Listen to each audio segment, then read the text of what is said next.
होता है। गीता वाटिका गोरखपुर के परम श्रद्धेय श्री राधा बाबा,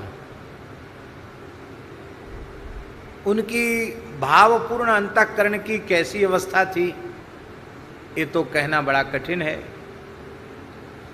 तो बाबा कई बार बहुत व्याकुल हो जाते थे वृंदावन के लिए और रो करके कहते थे भाई जी से कि हमको अब चैन नहीं पड़ता, हमको वृंदावन भेज दो। और पूज्य श्री हनुमान प्रसाद पोद्दार जी भाई जी ये अच्छी प्रकार से जानते थे कि बाबा की स्थिति ऐसी नहीं है कि ये वृंदावन रह सकें। ये विकलता, व्याकुलता, विरह, वेदना ये सब घटेगी नहीं, वहां जाकर और बढ़ेगी। कौन संभालेगा इनको? तो भाई जी समझा बुझा करके उनको रोक देते, कोई बात नहीं, हम चलेंगे, आपको दर्शन करा लाएंगे, आप तो मेरे ही पास रहिए। एक दिन बाबा ने थोड़ा प्रणय कोप किया। बाबा भाई जी से बोले, आप हमारा टिकट नहीं कराइएगा ना? पैसा रखते नहीं, पैसा छूते नहीं बाबा, आप हमारे टिकट नहीं कराएंगे तो कोई बात नहीं है, आप टिकट नहीं कराइए, आपको फुर्सत नहीं है, आप कहते ले चलेंगे, आप खुद भी नहीं जाते, हमको भेजते भी नहीं है, आप टिकट नहीं कराएंगे ना, हम पैदल पैदल चले जाएंगे। तो भाई जी हंसने लगे, बोले वृंदावन का रास्ता देखा है? बाबा बोले और कोई रास्ता देखा हो न देखा हो, वृंदावन का रास्ता तो हमको मालूम है। तो भाई जी हंसकर बोलते हैं, देखते हैं आप कैसे वृंदावन जाते हैं।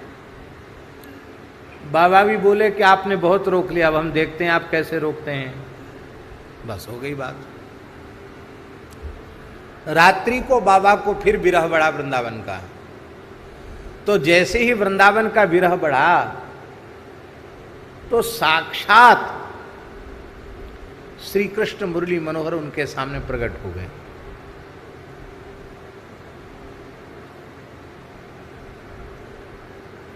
साक्षात मुरली मनोहर श्री कृष्ण प्रकट हो गए। अब प्रकट होकर के बोले, आप वृंदावन वृंदावन के लिए रोते हो, आपको पता है श्री हनुमान प्रसाद पोद्दार कौन है? ठाकुर जी बोले, श्री हनुमान प्रसाद पोद्दार चलते फिरते वृंदावन हैं। मैं राधा रानी के सहित इनके हृदय में निरंतर लीलायमान रहता हूं। कहकर ठाकुर जी अंतर्धान हो गए। बाबा ने निश्चय कर लिया, अब मैं भाई जी से दूर नहीं रहूंगा, अंतिम क्षण तक भाई जी के निकट रहूंगा और जहां भाई जी का अंतिम संस्कार होगा, अंतिम श्वास तक वहां रहूंगा। बाबा के इसी निश्चय के कारण भाई जी के शरीर का संस्कार गीता वाटिका के परिसर में ही कराया गया, क्योंकि कोई राजी नहीं था कि बाबा जीवन भर यहाँ रहे, अब वृद्धावस्था में स्मशान में जाकर के बाबा रहे। प्रातःकाल बाबा पहुंचे भाई जी के पास। बोले, हम सोचते थे कि कई लोग आपको पोद्दार महाराज कहते हैं, ये महाराज क्यों कहते हैं? तो बाबा ने हंसते हुए कहा कि महान राज रहस्य आपने अपने भीतर छिपा रखा है, इसलिए आप महाराज हैं। अब मैं आपको छोड़ के कहीं नहीं जाऊंगा। तो वस्तुतः भक्त जो होते हैं वे ही धाम के चलते फिरते स्वरूप होते हैं। हृदय विराजत अवध बिहारी, आपके हृदय में अवध बिहारी विराजते हैं, इसलिए आप तो चलती फिरती अयोध्या हैं। आपका आश्रय साक्षात श्री रघुनाथ जी का आश्रय है, हे भगवान। और अब ये वंदना करने के बाद कहते हैं, मातु पिता गुरु गणपति सारद, शिवा समेत शंभु सुक नारद।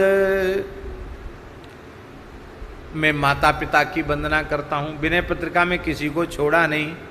जन्मदात्री माता हुलसी को भी प्रणाम करता हूँ, पिता को भी प्रणाम करता हूँ, गुरुदेव को, गुरु से दोनों गुरु, दीक्षा गुरु श्री स्वामी नरहरियानंदाचार्य जी महाराज और शिक्षा गुरु श्री शेष सनातन जी महाराज, दोनों को प्रणाम करता हूँ। गणपति गणेश जी को प्रणाम करता हूँ।